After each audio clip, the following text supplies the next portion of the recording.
Hello and good morning. Good morning. Good morning. Welcome to the Clay Street children's video for March 29th. First, Bethany will be reading the children's Sunday school lesson and showing some pictures, and then immediately after that, the Troyer family will have an object lesson.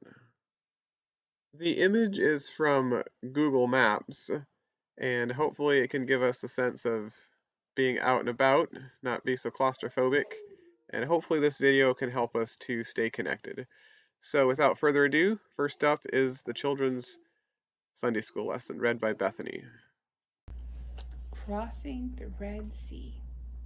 The Israelites were on their way to Canaan.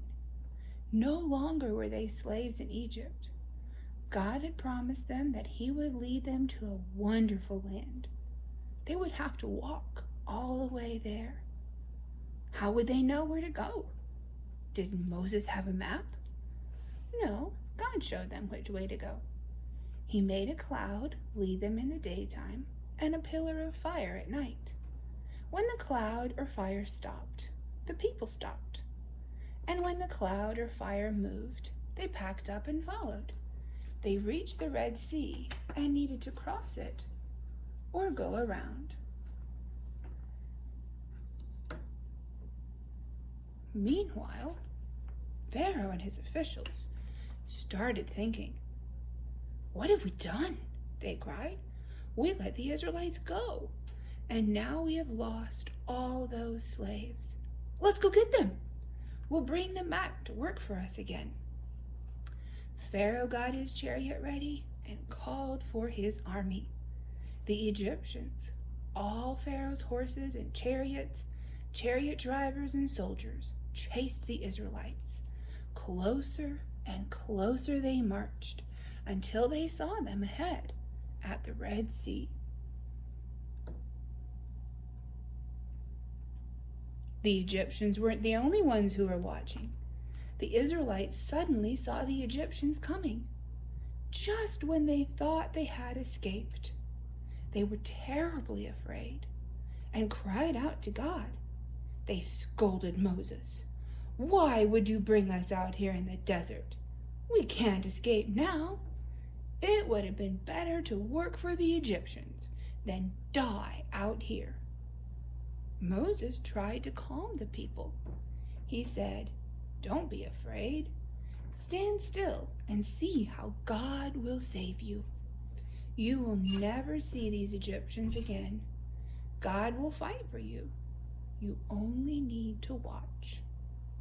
God's angel and the cloud had been leading the way, moved behind the Israelites.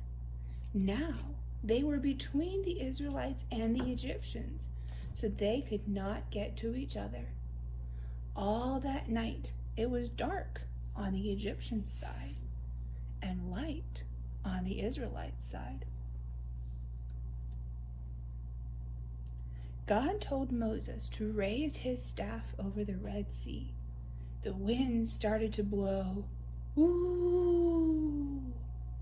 All night, God caused the wind to blow back the water in the sea and dry the ground on the bottom of the sea.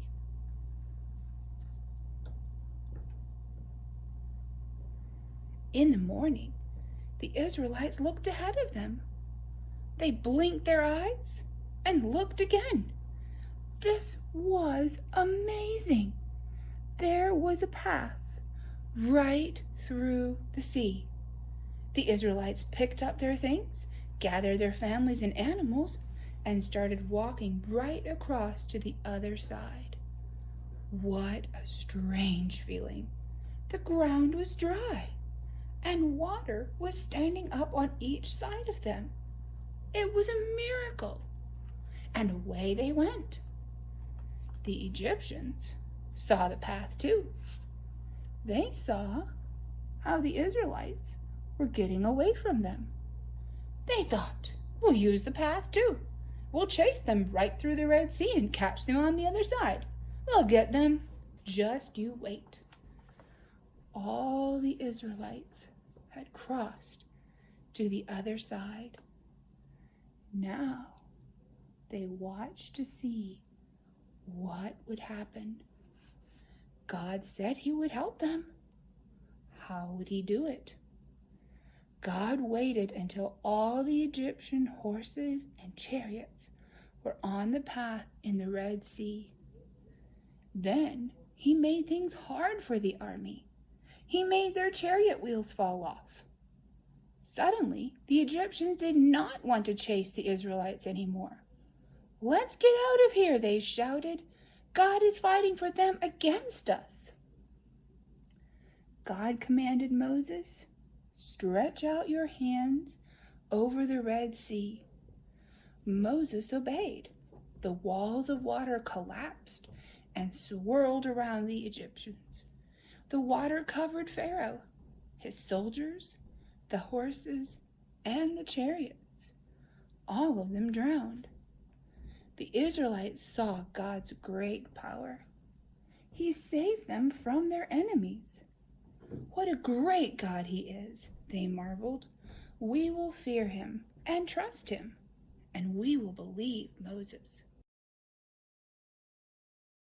Good morning, children. Do you know what time it is?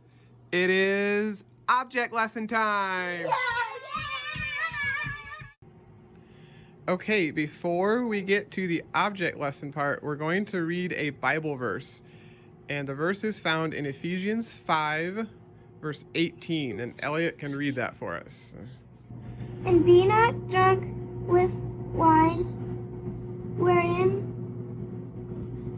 is excess, but be filled with the Spirit. Okay, and be not drunk with wine wherein is excess, but be filled with the Spirit. And the key part of that verse is being filled with the Spirit. In the book of Acts, there's many times when it mentions that people were filled with the Spirit. One time was on Pentecost, when the church was started. God's Spirit came down and filled his disciples, and they were able to preach in other languages. They were filled with the Spirit.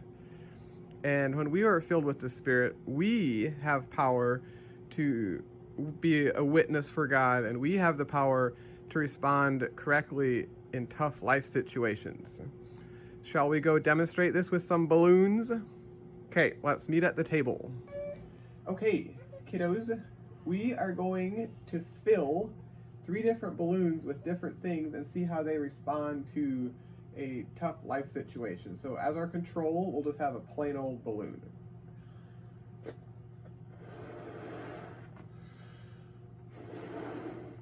Just a normal person, your average Joe, and let's see how he responds to a tough life situation. So the candle represents a difficult situation. And so when we're put in the fire of life, how does this average Joe respond? Whoa! Do you think he responded pretty good? Whew. Might be a sacrifice. We'll be right back.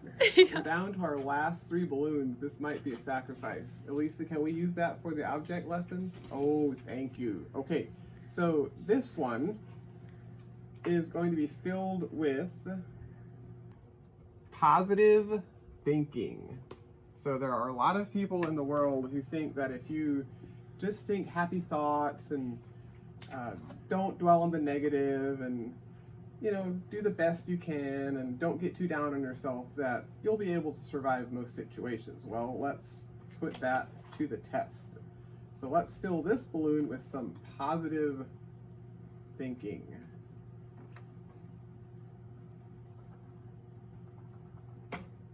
Okay, we have some positive thinking in here. Let's see how this one responds to a life situation.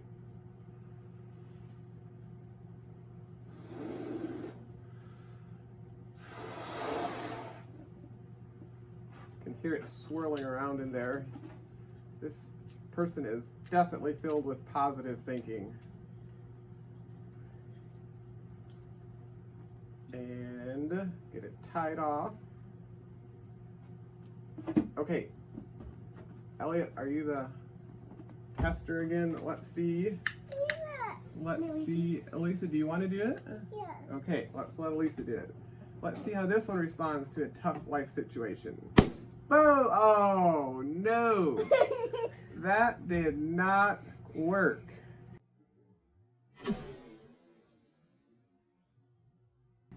Okay, we have one more balloon. Didn't it so in Papa? We didn't. We actually have one more extra. Okay, this one, we are going to fill it with the Spirit. So don't be drunk with wine. Don't fill yourself with bad things. Fill yourself with the Spirit, and not just any Spirit, but the Spirit of God. So let's fill this balloon with the Spirit of God.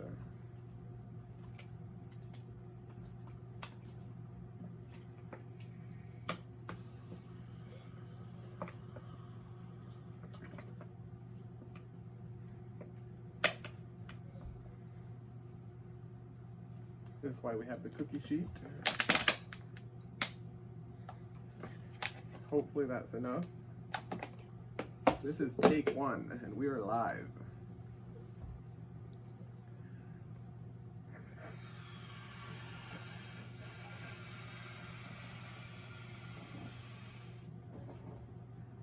A little bit more.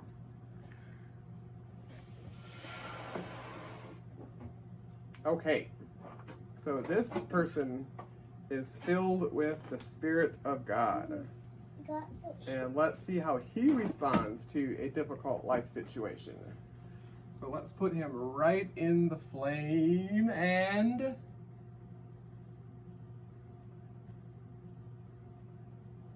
this balloon is able to withstand difficult life situations because he is filled with the Spirit.